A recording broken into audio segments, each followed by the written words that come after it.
안녕하세요. 신지의 경제 라디오입니다. 이번 영상에서는 첫 번째 영상에 이어 넷플릭스 기업 문화, 그 중에서도 피드백에 대한 부분을 살펴보는 시간을 가지려고 합니다.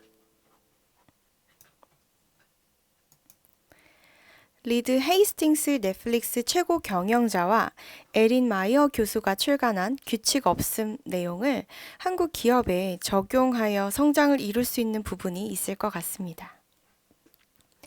윗물이 맑아야 아랫물이 맑다라는 속담이 있죠. 윗사람, 즉 운영자 혹은 운영진들이 먼저 변화하고 깨어 있어야 모든 조직원들에게도 변화가 가능합니다. 제가 현재 소속된 직장에서 저는 제안을 아주 많이 하는 편입니다. 그것도 다름 아니라 동료가 아닌 상사에게 말이죠. 틈만 나면 하고 때로는 비판적인 말씀도 많이 드리는 편입니다. 운영진의 입장에서는 제안을 많이 하고 솔직한 피드백을 많이 하는 직원이 편하게 느껴지진 않을 겁니다. 저 또한 그 부분을 잘 알고 있습니다. 저는 리더로 훈련을 철저히 받아온 사람입니다. 리더 훈련 중에 저는 끊임없이 면전 지적을 정말 많이 받았습니다. 왜 칭찬보다는 아픈 말씀을 더 많이 하실까라는 생각이 들 만큼 마음의 상처가 되기도 했었습니다. 하지만 지금은 그 과정들을 통해 알게 된 사실이 있습니다. 당시 저를 교육해 주신 스승님의 말씀에 따르면 처음부터 자꾸 직원의 실수를 눈감아 봐주게 되면 나중엔 그것이 습관이 되어 고치기가 어렵다고 하셨습니다. 그래서 처음에 잘못된 것이 보일 때 바로 지적을 해서 고치도록 한다고 말씀하셨어요. 저도 이해는 하지만 그 당시에는 아팠습니다. 그럼에도 그 말씀이 맞다고 느꼈기 때문에 기꺼이 지적들을 수용해서 고치려고 노력한 결과 어느 순간부터는 업무 처리에 있어서 저 스스로 레벨업이 되어 있더라고요. 그런 경험이 있었기에 저 또한 직장에서 맞닥뜨리는 여러 상황 속에서 이건 좀 아닌데 싶거나 혹은 리더는 그러면 안 되는데 하는 부분이 있다면 처음 한두 번 지켜보다가 말씀을 드립니다. 사실 어떻게 말씀을 드린데도 리더 입장에서는 껄끄러운 상황이 될 수 있습니다. 그런데 저는 그럼에도 말씀을 드립니다. 왜냐하면 정말로 회사가 발전하려면 그리고 그 사람이 업무적인 면에서 성장 발전하기 위해서는 꼭 필요한 부분이라고 생각하기 때문입니다.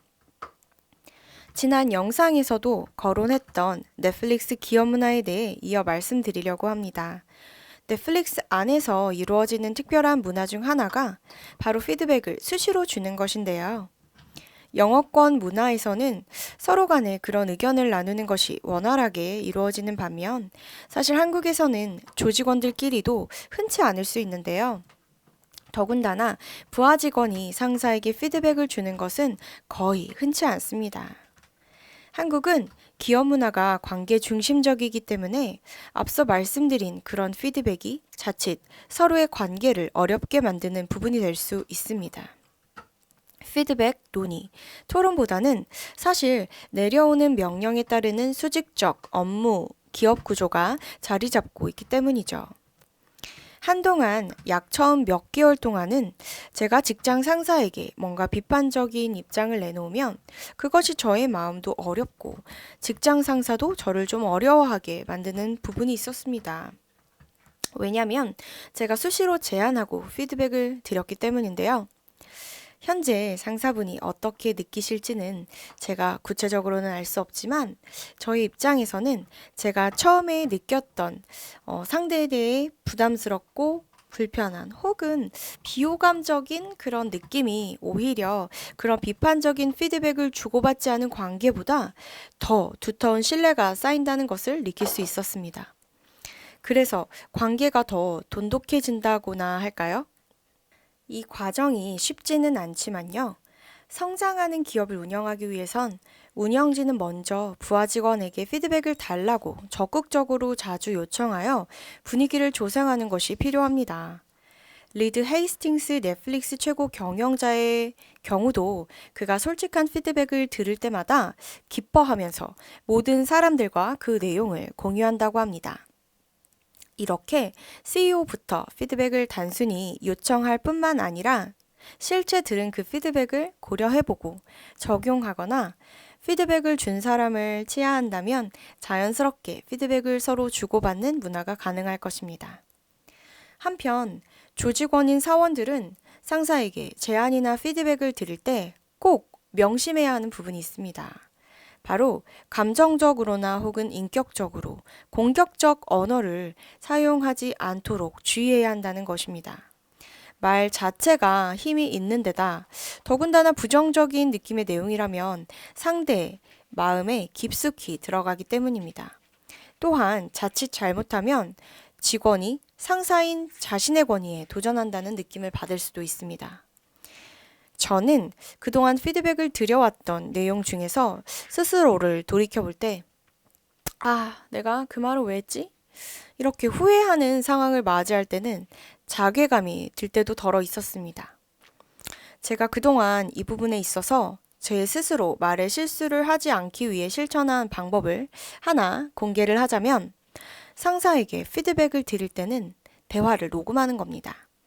굳이 이것은 나쁜 의도로 녹음 파일을 어디에 제출하거나 혹은 사용하기 위해서 하는 액션이 아니라 오롯이 나 스스로의 말의 실수를 줄이고자 하는 방안이기 때문에 상사에게 굳이 지금의 내용을 녹음해도 될까요? 와 같은 허락을 구하거나 혹은 말씀을 드리지 않는 것이 좋다고 생각합니다. 자칫 부정적인 오해를 더 불러일으킬 수 있습니다. 실제로 저는 상사와의 대화를 녹음한 후에 혼자 있는 시간에 그 내용을 들어봅니다. 그러면 나의 어조나 말투, 톤, 내용을 들으면서 저 스스로를 점검할 수 있는 거울이 되더라고요. 이런 식으로 스스로에게 어느 정도의 긴장감과 자칫 감정으로의 폭주를 막을 수 있는 제어 장치를 두는 것이죠. 오늘은 넷플릭스 기업 문화 두 번째, 피드백의 중요성에 대해서 알아보았습니다. 이 영상을 보시는 시청자분들이 직원의 자리에 있다면 본인과 상대방의 발전을 위해 건설적인 제안과 피드백을 드리는 도전을 한번 해보시면 어떨까요? 처음이 어렵지 몇 번 드리면 오히려 감히 그런 피드백을 드리지 못한 사원보다도 더 깊은 신뢰관계가 형성될 것이고 본인과 상사 그리고 기업이 모두가 성장하는 것을 경험하게 되실 수도 있을 겁니다. 물론 리더의 자리에 있으시다면 귀 기울여서 부하 직원이 하는 말을 듣고 반응해 주신다면 더할 나위가 없겠죠?